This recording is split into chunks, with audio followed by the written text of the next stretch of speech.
hilaunya. Hadirin yang berbahagia, di era milenial seperti hari ini, apakah cukup bagi kita hanya sekedar bersolawat dan mengenal Nabi terbaik saja? Tentu saja tidak. Sombong sekali rasanya jika kita mengaku sudah cinta kepada Nabi, sudah sayang kepada Rasul, namun tidak berusaha untuk meladeni perjuangan akhlak serta kepribadian ala Rasulullah.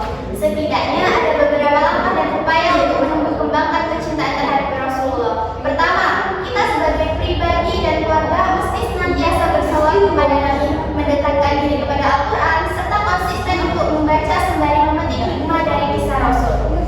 Ya, ada banyak sekali kisah yang tertuang dalam buku Sirah Nabawiyah. Di sana kita bisa mengambil banyak pelajaran.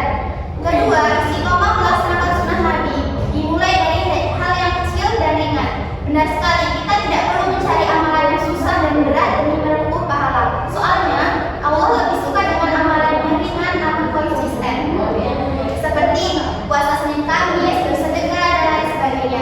Dan yang ketiga dan yang paling utama adalah mulai mencintai dan menumbuh kembangkan kecintaan terhadap Nabi Muhammad dari diri sendiri. Ya, kita tidak boleh hanya sekedar menyuruh orang untuk bersolawat, sedangkan kitanya malah enggan.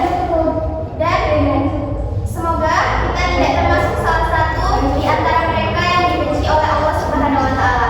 Teman-teman yang berbahagia, Maulid Nabi adalah momentum yang sangat baik bagi kita untuk memperbaiki diri, hati, keluarga, bangsa, dan negeri.